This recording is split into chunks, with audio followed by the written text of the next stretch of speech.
Okay, sorry. Sorry that took me so long. I wasn't running late at all. It was fine. Everything's fine. I didn't stay up too late playing Abiotic Factor at all. Hi, Beastie. Hi, San. I've pet the cat. Patches is like right here. She's hanging out with me, aren't you? Yeah. Yeah. All right. Well, welcome to my marathon day. It's been a while since we had a marathon. I hope you're all excited for it. I've got 11 games lined up. Confetti is never late, nor is she early. Tell my family that, because they're like, you're always showing up late to events. Patches, hi baby. But yeah, I've got 11 games. I've been saving games up on itch.io for a while. If any of these games interest you, make sure to check them out at itch.io. We'll be playing through the browser ones first so that I can actually just get them off my browser, and we'll be starting off with Bunny Hill Horror. Surprise to no one, it's going to be a bunch of horror games. So, all right, let me move that over there so that doesn't get captured when I share my screen. How are you? Hey, Banana, how are you, hun? Hope you're all doing well, by the way.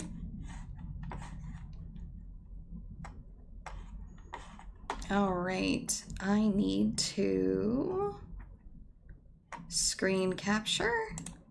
Hey, automatically, nice. All right, so yep, the first one up is Bunny Hill Horror by Crunchy Fried Games on itch.io. It is a browser-based game. I hopefully can enlarge it to full screen. Yes, I can. Maybe. Oh, yep, there we go. Okay. Oh, there's a part 2? Okay, neat. Written by Dominique O'Reilly and coded by Michael Maiden. What is this game? I don't know. I've never played it before. It's a horror game.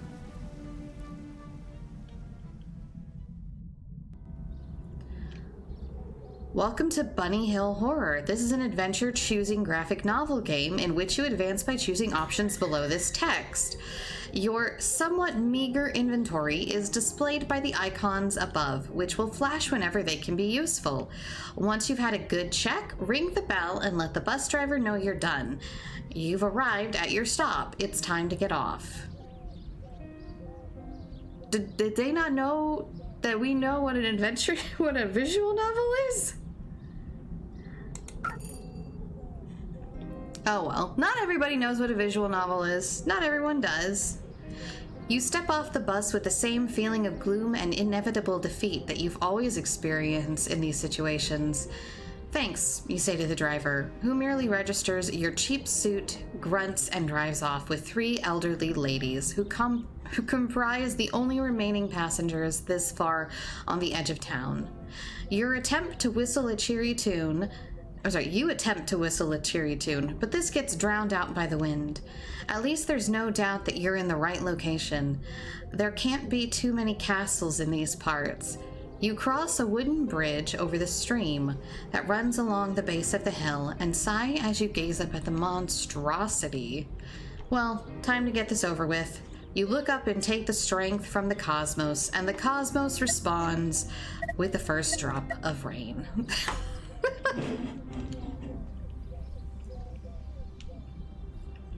Pretty sure she's played visual novels since she was a fetus. Yes, it's called Life.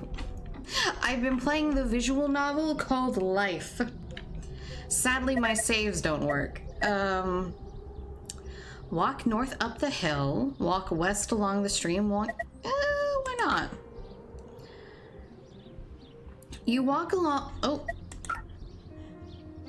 The letter informs you in no uncertain terms that your friendly local employment office have put themselves out considerably to help you get this interview, and you had better not present yourself badly or your dole money will be cut off. The letter is more coy about details such as what work involves and what the salary will be, simply giving you an interview date and time. The contact name, Oswald Mandius. Oh no. Oswald Mandius, really? Okay. Look upon my shit and cower. And the somewhat vague job description of research assistant. Flat 40, Tamworth House, Offa Avenue, Clayton, Stanfordshire. You walk along the stream to be faced with shiny metal gate. It is ornate, new-looking, and above all else, very firmly locked. Beyond there appears to be a cemetery under construction. Some tombstones are in the ground. So others are resting on top of each other, bunk bed style. Amidst the tombstones and building equipment, several huge dog-like creatures are at rest. Dog-like? But their piercing eyes, which glares into yours, suggest that this may not be a permanent state of affairs. Merciaco, your voice will go miles with our mobiles. Use this item to check your messages wherever you like or add cartoon dog ears to your selfies. The world is your oyster, or it would be if you had any credit. Do not forget pub quiz 1900 Clayton Tavern. Some weird rich guy is quizmaster practice. Hurry up and fail your interview already. God damn. You gotta come to You gotta come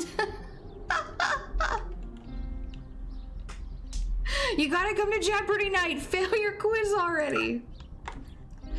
Good luck with your interview. Never give up. You can do it, babes. Don't forget your busies tonight when you rich and famous. Mine's a double vodka, lol. Northwest uphill. There's no path up the hill, and your best, smartest shoes prove to be hazardous companions on the muddy quest. You just about keep your balance for the umpteenth slip, and then notice the view of the town's suburbs, which flickers a spark of joy within you.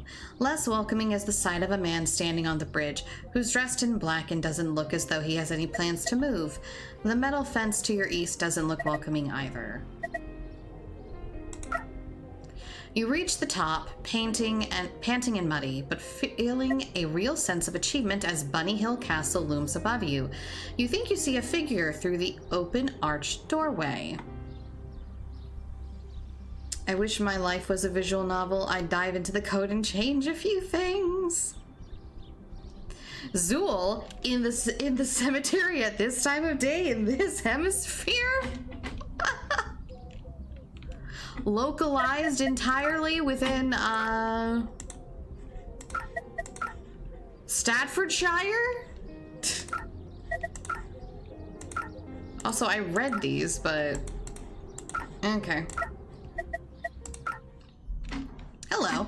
You enter an antechamber to be greeted by a besuited woman sat behind a desk. You've certainly had better greetings, you consider as she looks you up and down for an uncomfortable long time. Service entrances around the side, she hisses before returning to her paperwork. Two things strike you as odd about the room. One is how secure it is. The only way beyond the woman is cut off by a hefty-looking bolted door. And the second curiosity is a gold nameplate on the desk, which reads, Daisy Fluffington.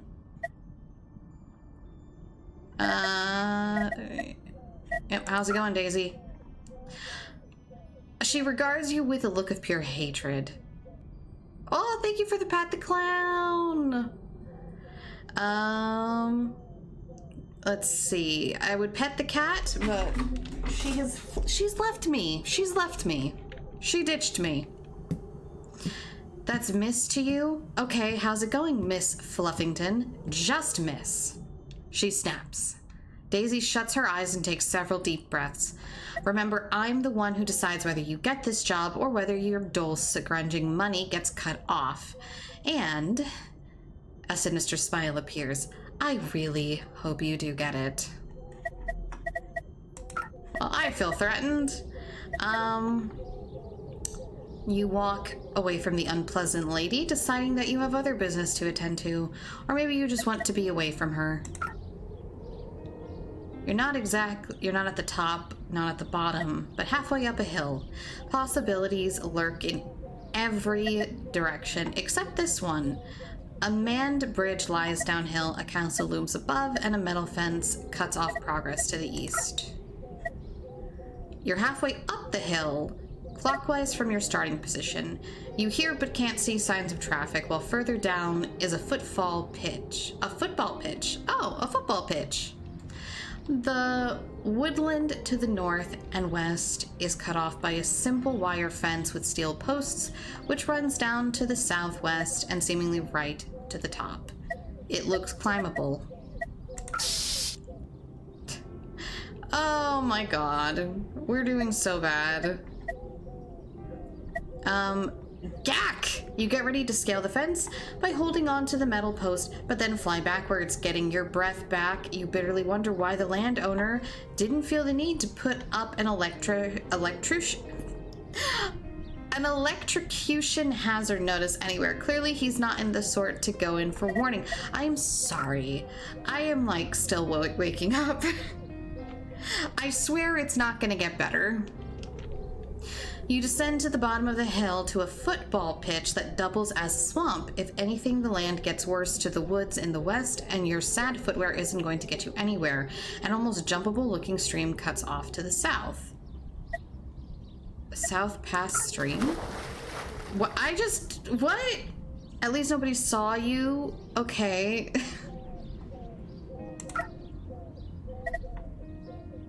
Go east around hill, go south downhill? West into the woods, south past the stream, north up the hill. Walk east to the bridge. There it is. Okay. Well, I've gotten terribly lost from one decision. Are you sure your DoorDash driver ate your brownie? Did they not give it to you? How do you know they ate it? You return to the bridge to see a man in a leather jacket lounging by what you quickly realize to be your only exit. He whistles an off-key tune and has a languid expression of someone who'll stay there all day if he has to. A stream runs from the east to the west. You approach the leather-clad man and he nods to you. Nice day for it, he says. All right, says the man. My name's Robert. Friends call me Big Bad Bob. It's a bit of a joke. But laughter makes the world go round. That's what I say. I'm head of security around these parts. Hi, my name's... You begin. I know who you are, and I know you've got an interview now, so why not scootle on up the hill? It wouldn't do to keep old Ozzy waiting.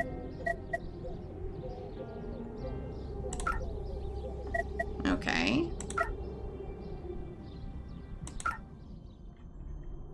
Alright, interesting. I thought maybe I just had to go around her, but...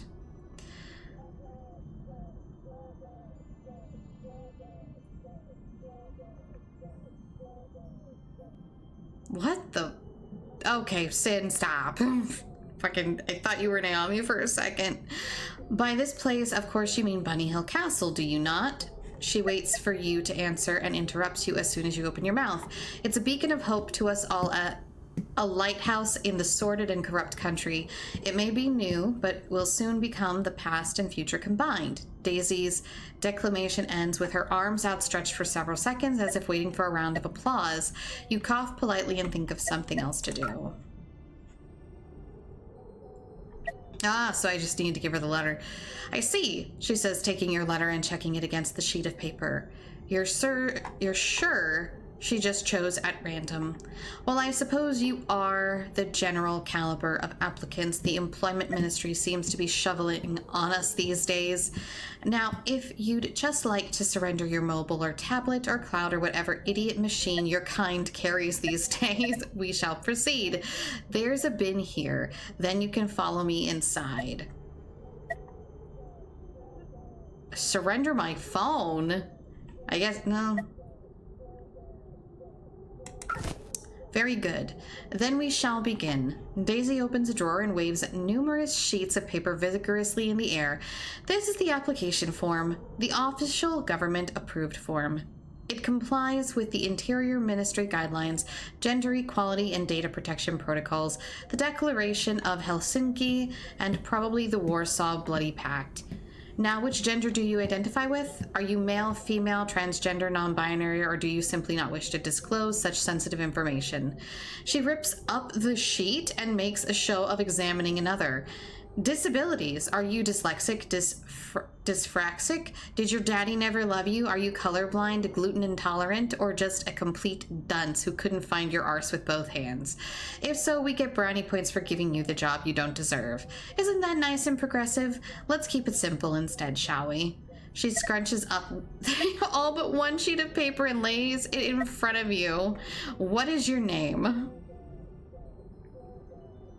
It wasn't in the delivery, only thing missing, and her response were, well, I didn't know you ordered one. I never checked and I was busy, and then said I could order another one.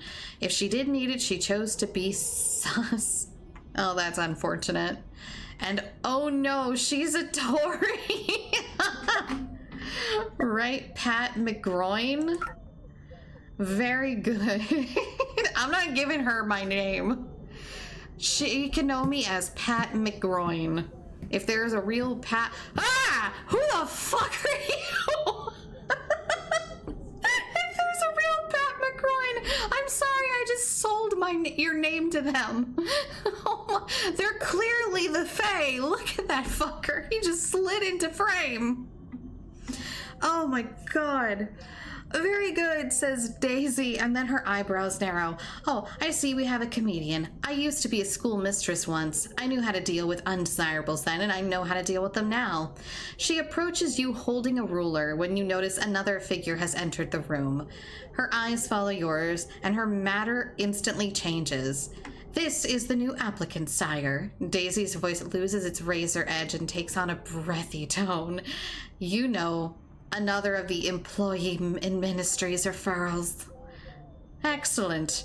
The new arrival's voice is deep and silken, and he has a gleam in his eye as he walks over and lays a hand on your shoulder. It's always a pleasure to welcome new arrivals into our happy team. You look like a good, trustworthy local sort. We must show you the ropes. Miss Fluffington, would you lock up, please? Of course, sire.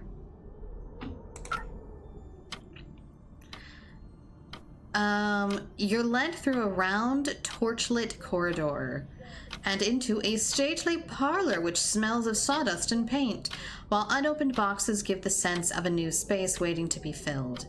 Despite this, the tastes are very old-fashioned, as if reading your mind, the man begins. The new, the old, and the new both have much to learn from each other, do they not? My company has come a long way through advances in communication, database management, and pharmaceuticals. But what does it all mean if the values of the past are forgotten? Chivalry, class, breeding, these cannot be lost. I was bred for success, but I still find time to host my quizzes at the local tavern. Fraternizing with the serfs is what keeps a true leader down to earth. On the wall hangs a painting while a newspaper lies on the table by the gentleman. They really all are Tories. Damn. Oh, excuse me. All right, place your bets. Vampire? Fae? Some other type of weirdo? Read the newspaper. I cannot believe what I'm seeing, says Oswald, who appears to have no desire to share his newspaper with you. If this insubordination continues, then your lackadaisical attitude will need to be beaten out of you. Examine the painting? You wandered up to the painting to get a closer look. I do beg your pardon, says Ozymandias. Do you believe you are a guest in my castle, free to peruse my valuable artworks and trinkets? Your understanding is erroneous. Now go and attend your duties. What do you want me to do? For now, your job will be very simple. The household will be attending the local tavern where I will be hosting the quiz and making a very important announcement. Your first task will be keeping an eye on the castle till we return. Maybe, he vaguely waves an arm, sort out the library or help Len feed our pets. Yes, that should do. But you never mentioned a night shift. I meant to be going to the pub quiz too. Well, I can quickly solve your problem. It's invitation only, so you would not be allowed in. However, you do have an invitation from the Ministry of Employment to do what I tell you to do.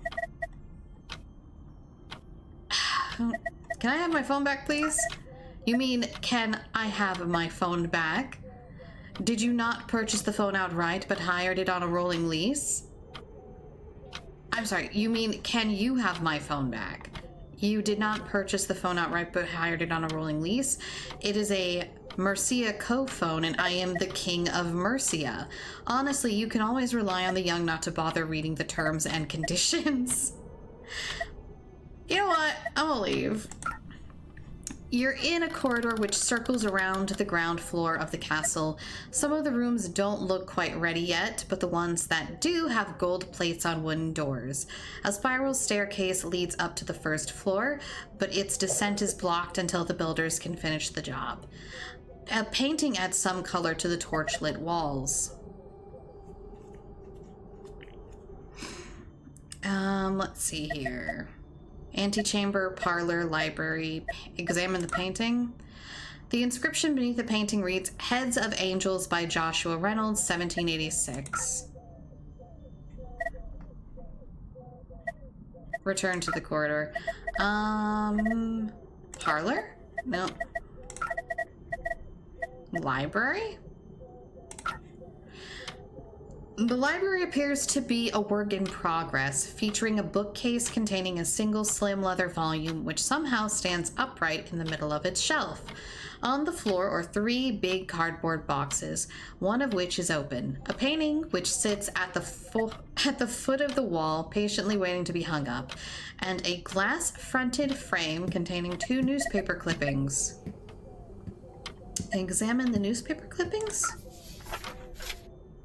You peruse one of the newspaper clippings that take pride of place in a glass-coated picture frame. It is from the Mercia Sentinel, dated from last week. The much-anticipated Bunny Hill Castle yesterday opened its doors as a new hub of high-tech industry, culture, and leadership. Upon the hilltop with its commanding views of North Staffordshire, celebrated entrepreneur and philanthropist Oswald Mandius was in high spirits as he greeted the visiting dignitaries and public supporters. It gives me great pride to declare this wonderful building open to all, except the poor. Get out if you're poor. We don't want you if you're broke. He declared, No longer will our fair region languish in shadows, but now will be a beacon shining brightly on the international stage. Proceeding... Oh my gosh, excuse me. Oh, wake up. Wake up, damn it. You have games to play. Proceeding... took a sour turn as a small number of virtue-signaling protesters tried to interrupt the occasion. Fortunately, security personnel and their dogs were on hand to mete out justice. To celebrate the building's launch, the Mercia Sentinel is giving away tickets to next week's celebratory pub quiz at the Clayton Tavern, usually only available to friends of Mr. Mandius, and see our jobs section for new handyman, domestic, and research assistant positions based in the castle. Read the other article. The other article is also from Mercia Sentinel, dated 2 months ago. Staffordshire businessman Oswald Mandius scored a resounding victory yesterday in Parliament when his bill to relax good clinical practice guidelines was passed by 5 votes. GCP, which was previously the international standard for clinical research, has been seen by many to be unwieldy and counterproductive. This is a great day for healthcare, declared Mr. Mandius. For too long, well-meaning companies like Mercia Co. have had our hands tied by red tape and antiquated regulations such as the GCP. I ask you, if you or a loved one were dying of a complicated illness, would you not want the drug companies to do everything in their power to save your life? I've known important research trials delayed because a date was in the wrong format. You couldn't make it up. The updated guidelines now allowed for implied consent on clinical trials, healthcare practitioners to have general I'm sorry, implied consent? I can't. The updated guidelines now allow for implied consent onto clinical trials. Healthcare practitioners to have general rather than specific training, and judging from the articles, you feel like you could take a shrewd guess at which celebrated entrepreneur and philanthropist owns the Mercius Sentinel. Examine the boxes. The only open box contains a selection of books with a typed note which reads, "Dear Dr. Mandius, thank you for your purchase of Insta Library, real leather-bound books, all coated with wispy gray dust effect for the genuine appearance of classy expertise. No lawyer study, private medical practice, or upmarket gentleman's club is complete without it. Now contain multi-sized volumes of lorem ipsum filler text for those hard-to-fill gaps." He bought fake books to make himself look well-read. You take a volume of poetry and flip it open at random. She left the web, she left the womb. The loom. She made 3 paces through the room. She saw the water lily bloom. She saw the helmet and the plume. She looked down to Canterlot. Out flew the web and floated wide. The mirror cracked from side to side. "The curse is come upon me," cried the Lady of Shalott. The Lady of Shalott by Alfred Tennyson, 1832. You flip open a random page from the same book and it reads, "There's one-eyed yellow idol to the north of Kathmandu. There's a little marble cross below the town. There's a broken-hearted woman tends the grave of Mad Karoo, and the yellow god forever gazes down. The Green Eye of the Little Yellow God" by John Milton Hayes, 1911. How many more? There's the lorem ipsum. Examine the painting. An inscription below the painting reads, "Hylas and the Nymphs" by J.W. Waterhouse. The only book on display has a leather dust jacket with golden writing on it, which reads Clayton Sewage Committee Minutes, 1968 to 1969. Of course, this would be the first choice for any self-respecting library, you think. Yeah, read up on the sewage. Who's creaking around? You try to take the sewage book, but it appears somehow stuck. Then it jolts slightly towards you with a clunk. A whirring noise then makes you step back, and you realize that the bookshelf has shifted to one side, revealing a dark passage behind. You hope all the puzzles are this easy. Return to the castle corridor real quick. Go up the stairs. You're in the upstairs corridor of the Bunny Hill Castle. The doors are marked with gold plates. Daisy Fluffington. I'm gonna do my very best. Alfred Mandus and Osther. Ostemandius? The staircase leads further up, but again, this will need more work before it can be climbed. Another painting decorates this area.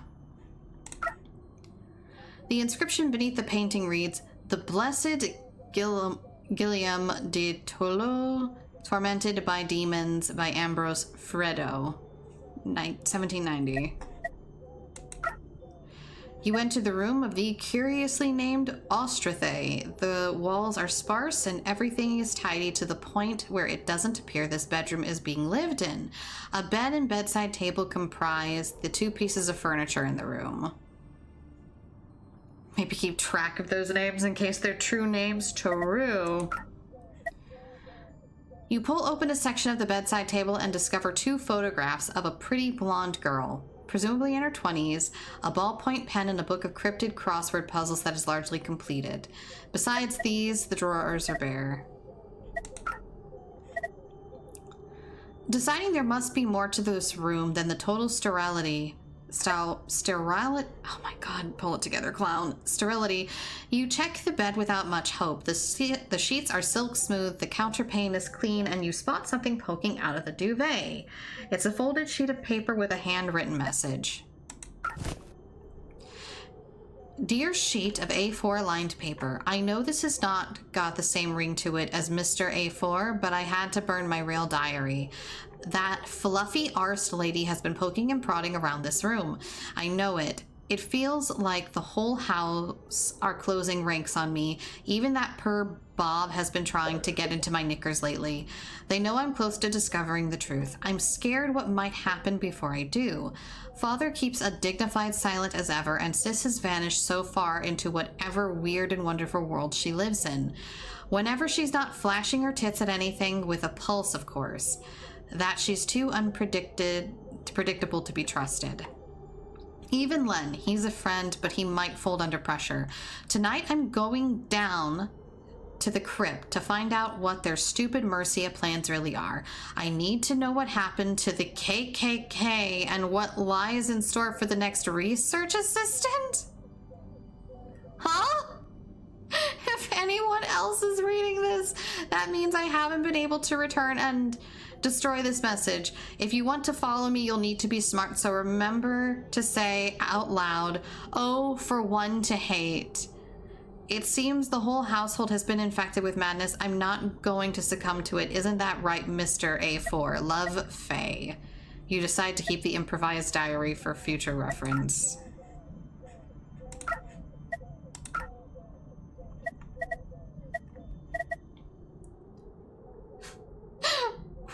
What does she mean by the KKK? Ah, hi. You enter the room and immediately jump. I'm sorry, you begin. I was just, the semi-naked woman sat on the floor, keeps still just long enough to let your discomfort grow, and then grins. Meditation, she says. It's very stressful living in the modern world. That's what Daddy always says. She then puts on a comically deep voice. Mark my words, they have machines to think for us. Next they'll have machines to live for us. Silly, really, although maybe he has a point. Anyway, I'm Elf. Thanks for stumbling in. I expect you're with the KKK. What do you mean by that? Yes, that can be a bit confusing, can't it? The other three research assistants are called Kevin, Karen, and Katie. Oh, thank God. Oh, thank God.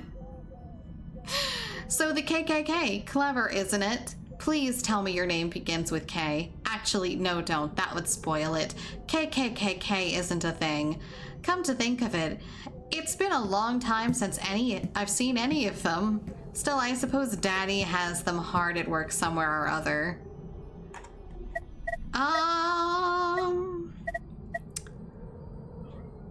Confetti, no. Tell me about your sister. Oh, you mean Sissy Faye? I don't know what happened to her. She looks nervously at you as her speech speeds up. I mean, she was here that minute, and I'm sure she's around, and I'm sure she hasn't run off, and she's been acting a bit secretive, but maybe she has run off? You make a show of breathing slowly through your nose, and she copies you. Oh yes, haha. Meditation, that's right. I know she's around somewhere. If you find her, could you take a photo and send it to me? I'd love to, but that fluffy woman took my phone. Fluffy woman, she laughs. I like that. Not to worry, you can have Daddy's decked phone. He's going to host a pub quiz tonight, so he won't take it. He likes to pretend he doesn't have a phone himself. Silly man. Hit me up on 12169 when you need to. Okay, got it. Alright. I'm a bit afraid to enter Daisy's room. With some trepidation, you enter Daisy's room to be greeted with the cloying smell of a sickly perfume. Hundreds of eyes gaze at you as you enter, which you quickly attribute to the sizable doll collection that lines the walls. The rest of the room is also a mess, with clothes strewn over the floor and bottles of pills on top of the dressing table surrounding carpet. You check the bottles. There are potions and lotions and everything from dermatitis to iron deficiency to insomnia. One bottle that might be useful is labeled Dreamy, Sleepy, Nighty, Snoozy, Snooze. That's what I should have had. As you pocket the sleeping... Oh my god! Hi! As you pocket the sleeping draught, you hear rapid footsteps and a loud bang. What in the name of Christ are you doing in my room? Demands Daisy. Well, I got lost, you begin, but Daisy isn't interested and grabs your arm, dragging you to the door. Get out now! I will stay here for the present to ensure that you do not violate my area again. Then she pushes you out and slams the door behind you. At least you got the potion, you consider. Oh wait, hold on. She's left? Antechamber. Yeah, here we go. You tentatively enter Daisy's domain, preparing your explanation for why you were in her bedroom. Luckily, there's no need as her chair is vacant and the desk has been tidied away, only leaving the crossword book. The front door is locked with a combination lock which has 4 digits. Let's see. The crossword only has 1 clue filled in. 10 across reads Brie. More enigmatically and usefully, a note is scrawled on the margins of the book. Angels and demons, nymph and the queen. You rip out and pocket Daisy's note, wondering if it'll be of use. I probably won't find anything, sadly. Return to the corridor. Alright, library. We'll enter the passage. You find yourself in the dank and claustrophobia-inducing section of the castle, which is announced as the crypt, both by the gold-plated sign on the wall and several coffins which stand in stone enclaves beneath you. The northern entrance of the passage leads to the library. While you hear barking and loud banging through the southern door, a hazardous spiral staircase leads downward. Examine the coffins. Watching your step, you descend the stone stairs and read the coffin inscriptions, which appear to have been carved recently. They mainly denote Mandius's ancestors through the centuries. Excuse me. First they're Tories and then somewhere between rural conservative and old-fashioned liberal. I'm scared. Okay. Oh my god. They mainly denote Mandius ancestry through the centuries. Others are marked with epithets such as unknown god-fearing peasant and loyal servant to the kingdom of Mercia. A chink of light flashes from the only metal object down here. It is a 5-digit combination lock attached to a doorway, cleverly hidden amongst the coffins. Interesting. Go to the south? Uh-oh. How on earth did you get a gate to be more creaky? This guy's a mentalist, pure and simple. You don't think the workman has so much as a glance in your direction, but the remark appears addressed to you. You decide to introduce yourself. Hi, I'm drenched to the joints in boiling water. I've drenched the joints in boiling water. I dropped grit down there, sandpaper maybe, but then I'd have to take the sodding thing apart. He'll be asking for more spider webs in the crypt next. Oh wait, he's making the gate more creaky? Oh yeah, he is. I thought maybe he was like fixing it, but no, he's making it more creaky. You are in an immediately cut garden sloping down the hill. It is littered with heavy equipment and gravestones and freshly dug earth. You spot a shed to the east, besides which huge canines lie dormant. They are not lying dormant. What are you talking about? They are barking in my ear. What are you doing? What am I doing? The man gives a theatrical sigh and continues in an ironic monotone. My name is Len. I'm a happy worker currently involved in creating a new cemetery. But there's gotta be a cemetery, apparently, because that shows this castle has a proud heritage and wasn't just open last week. I don't even want to know where the bodies come from. There's bodies? What are the dogs? They're dire wolves, apparently. Some kind of beast that went extinct thousands of years ago, but because they're old, Ozzy thinks they must be noble and wants them back. So he messes about with the DNA to get something almost, but not quite right. That sums this whole place up. Rumor is he's scrapping the whole daft project. Good thing too, or we'd be up to our necks in bloody dragons. Wait, this castle is on top of a hill? Yeah. Can you help me? Your second attempt at an introduction is more successful and the man looks thoughtful as you tell your story. You're the new research assistant then? 3 others started last week when this place opened. I heard them going up and down the steps to the crypt for a few days, then I didn't hear them again. If I were you, I'd leave and never look back, but you didn't hear that from me. Wish I could help, but they don't let me out either. Tell you what, if you feel like investigating, let me know what you find. Okay. You hand Len the diary and his expression darkens as he reads through it. You didn't make this up? He looks intensely into your eyes and then sighs. No, of course you didn't. Bloody daft thing is gonna be doing an hour into your job. I'm sorry, bloody daft thing to be doing an hour into your job. I don't like this at all. They told me she was visiting her mother in rehab. Well, I don't know the code for the crypt, but it sounds like she's already told you. Just follow her instructions. She always was one for crosswords and cryptic clues, that Faye.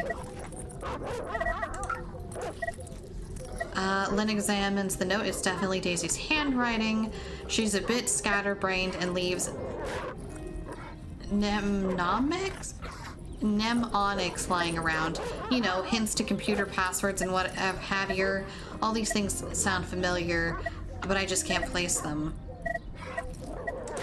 Oh my god! I'm leaving, my bad. Fang and Cerberus, I'm so sorry.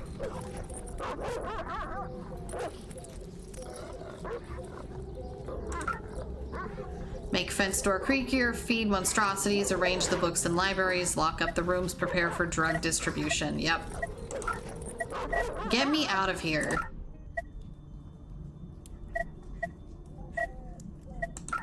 Okay. O for 1 to hate. Oh. 018. Oh wait, O 4128. I see.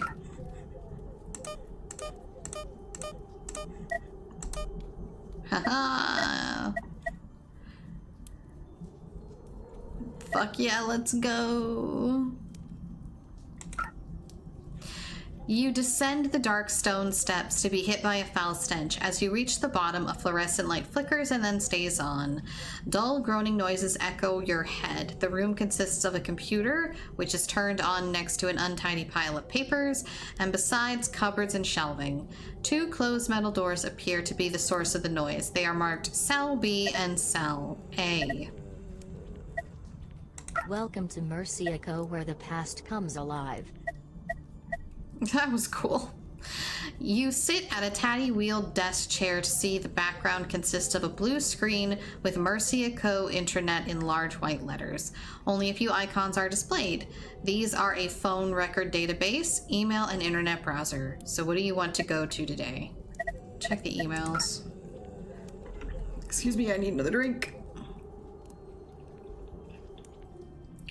Amidst the various scam, spam, and messages you see no use for, you find one that may be relevant in the sent folder.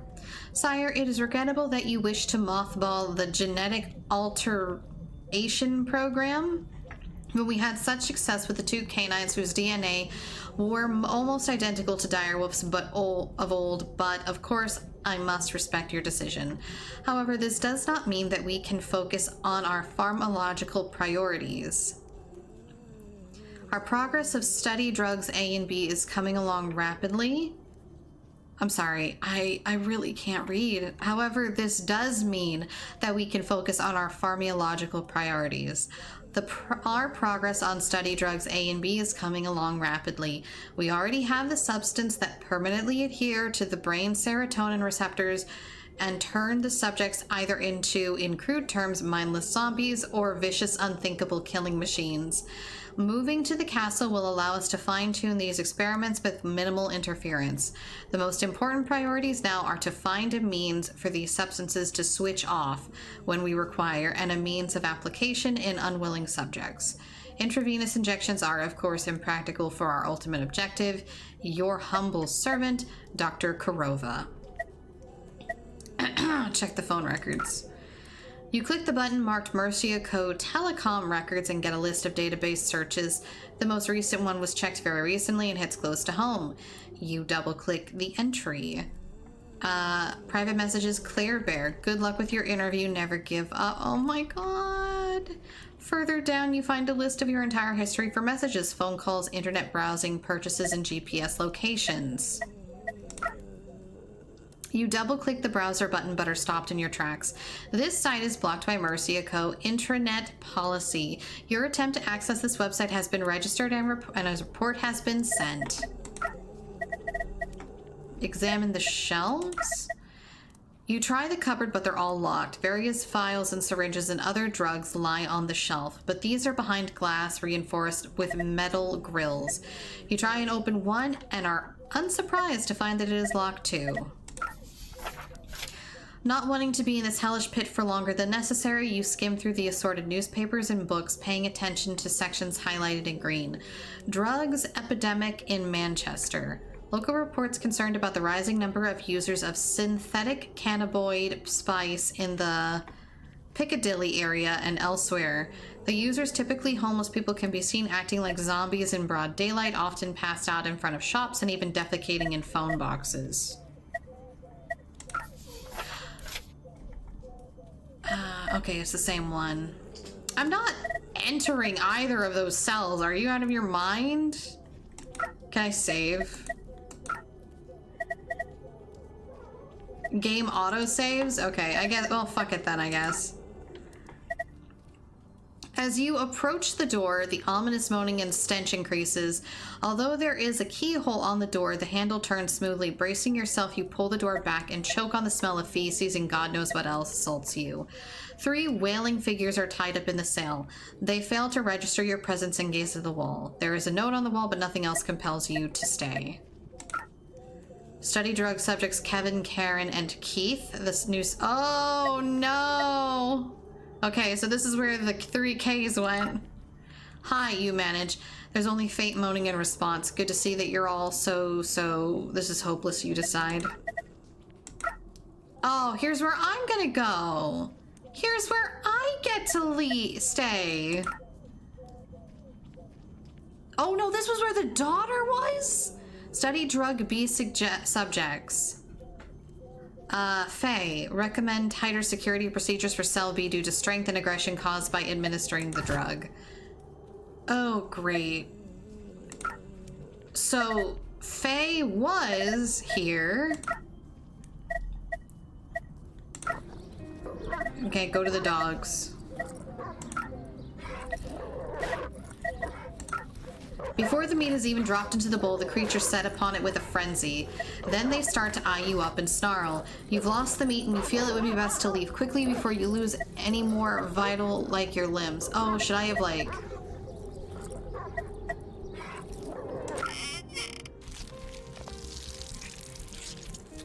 Ooh, nope, there I went. Haha.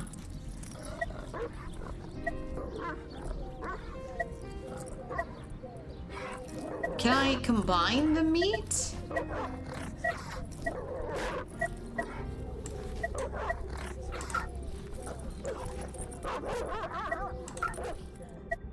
Oh, there we go. Okay. You drop the tainted meat into the bowl and the dogs eat it up along with the potion. They then take a nice little nap. They drift into their dire wolfy dreams. The shed bolts make a loud noise as you pull them back, but the dire wolves are out cold. Disappointingly, the shed doesn't appear to have been stocked yet, but does contain 2 sturdy boots, which you take before going back outside. Make fence creakier, prepare for drug distribution. Okay.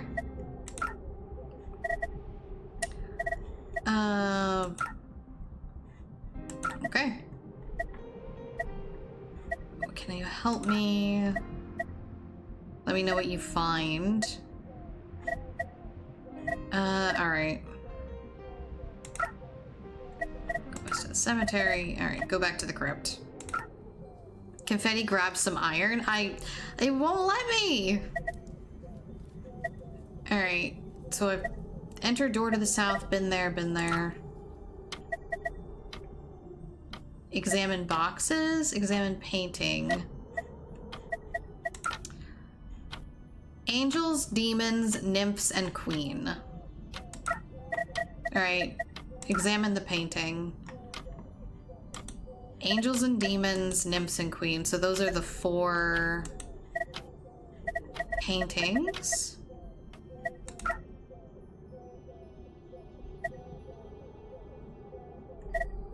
All right, where were all of the paintings?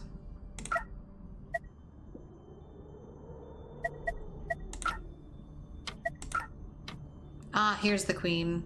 Queen Guinevere. Politicians in sex and drug scandal.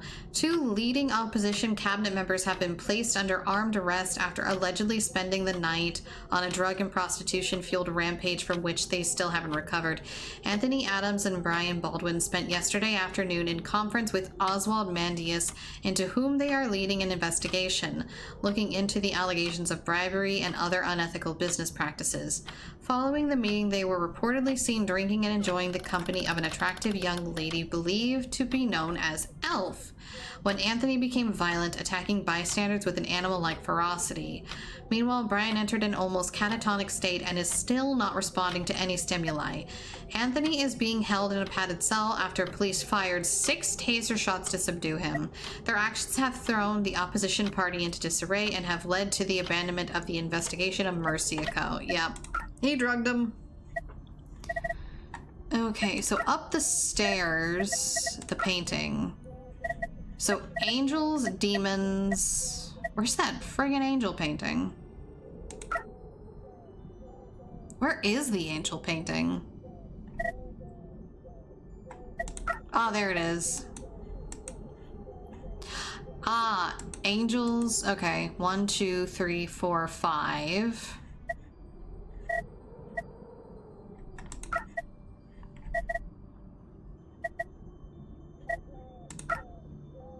Five, 3. Hi, alien. Okay, 5, 3.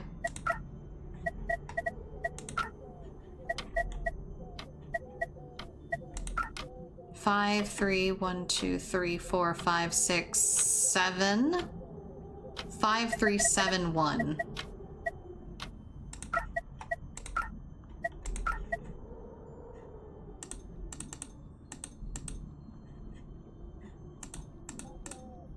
Wrong way. Oh, and... Yep, there we go. Remembering the castle's rather curious artwork collection, you turn the wheels on the lock. It snaps open and falls onto the stone floor with a loud clunk.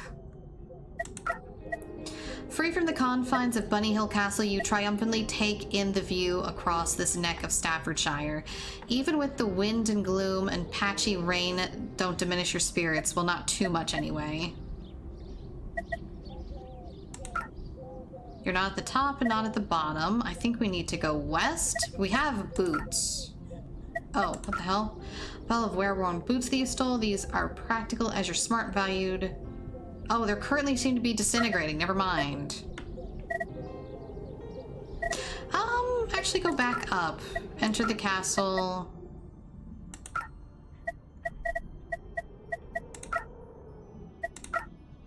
Oh wait, not daisies. Elf. Approach elf. Stay at the doorway for now. Okay. Can't have anyone wandering in when I'm helpless. Okay, sorry about that. Get you out. I barely remember the code for the front door. Okay, yep. Oh, wait.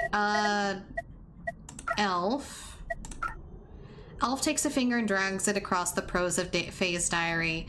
First, you notice her eyes narrow, and then her cheeks redden and her mouth becomes a snarl. Too unpredictable to trust. Anything with a pulse. She jumps in the air and starts stomping the ground. The diary falls to the floor, and you pick it up just as she pounces down herself.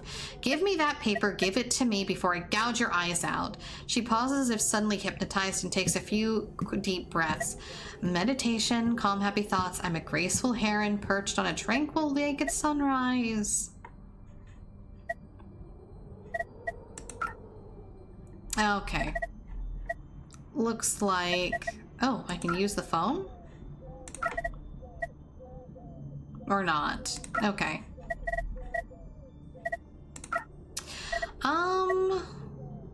Let's see here. The library, the passage, descend the stairs, cell B, read the note. I can take the meat again, apparently, but... Nope, okay. I feel like we may have gotten everything we need to. I'm still not entirely certain about the boots, though, so...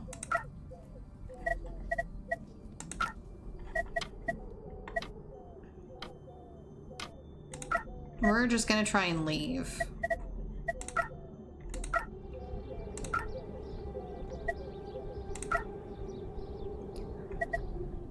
Go south.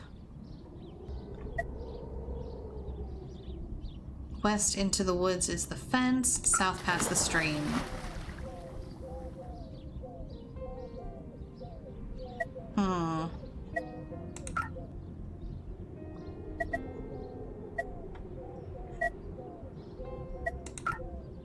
Nice day for it.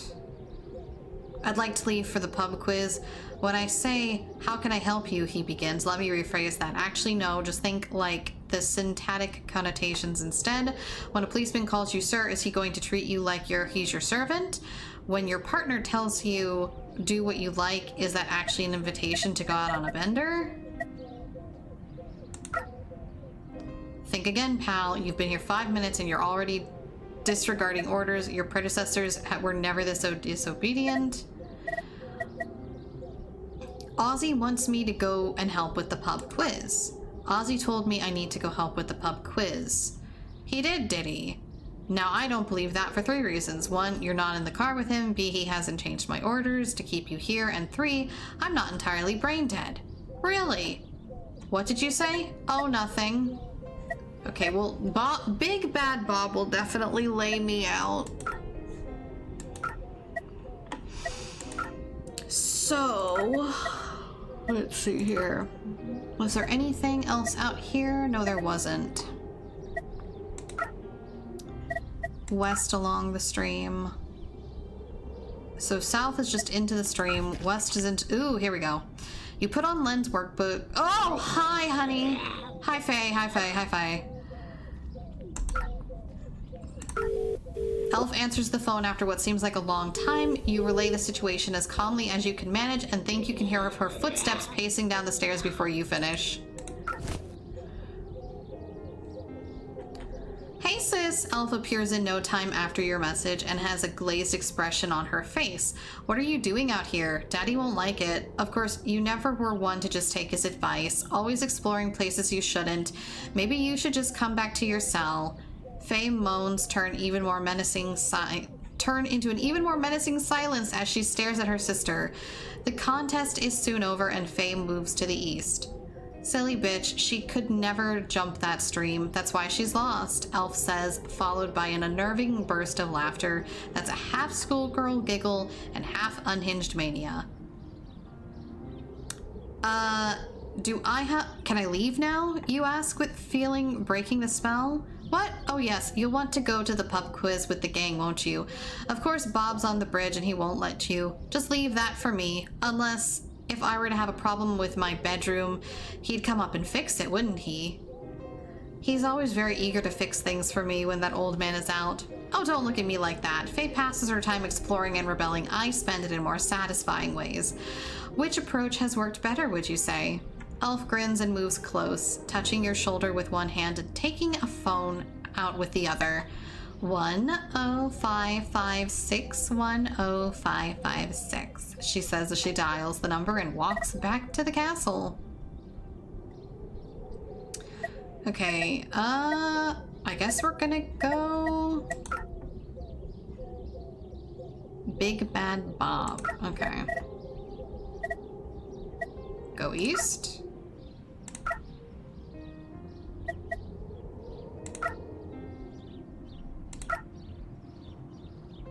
Oh, yep, he's left. All right. Hi, Faye.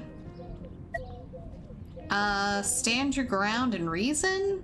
Or fight her? There's no stream to protect you this time. I don't know if she can be reasoned with. I feel like if we run north... Okay, no. Stand your ground. So, you really can't be mad at me, right? What? What? So, your voice cracks as you begin. You can't really be mad at me, can you? Faye presses her body against yours and wraps her arms around you in an apparent embrace. Maybe you're getting somewhere. Yeah. She gouges your throat and fucking kills us. Sounds about right. Okay, we're fighting a girl. And we die. Okay.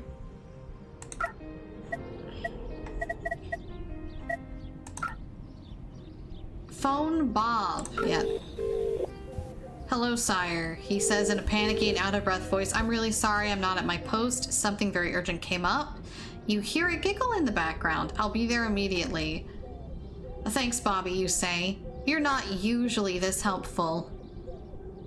Jacksepticeye? There's a pause and you think you hear a man counting to 3 under his breath.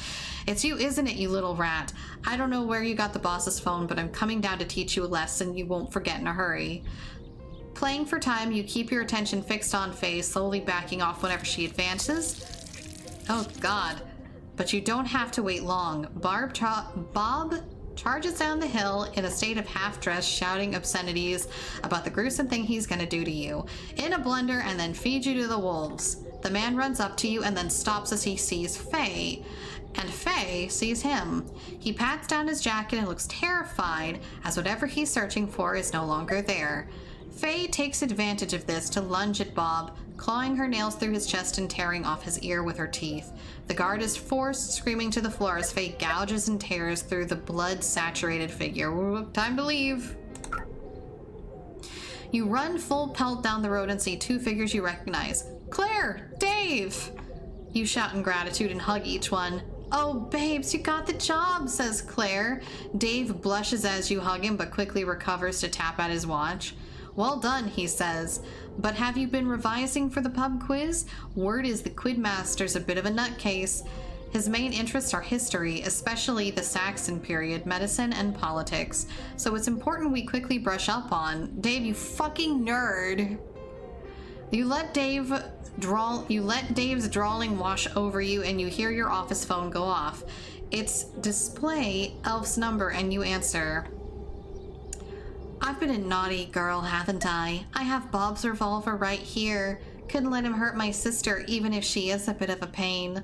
Looks like I'll be seeing you in the pub after all. I hear Daddy's got a big announcement to make. Thanks for playing! So that was the first chapter, and I butchered, like, all of it. Oh my god, I could not read for shit! But that was pretty interesting. Gonna have to play part 2. I don't have that lined up at the moment, but we will do that in due time, mainly because, oh my god, I'm struggling so much to read right now. I suck.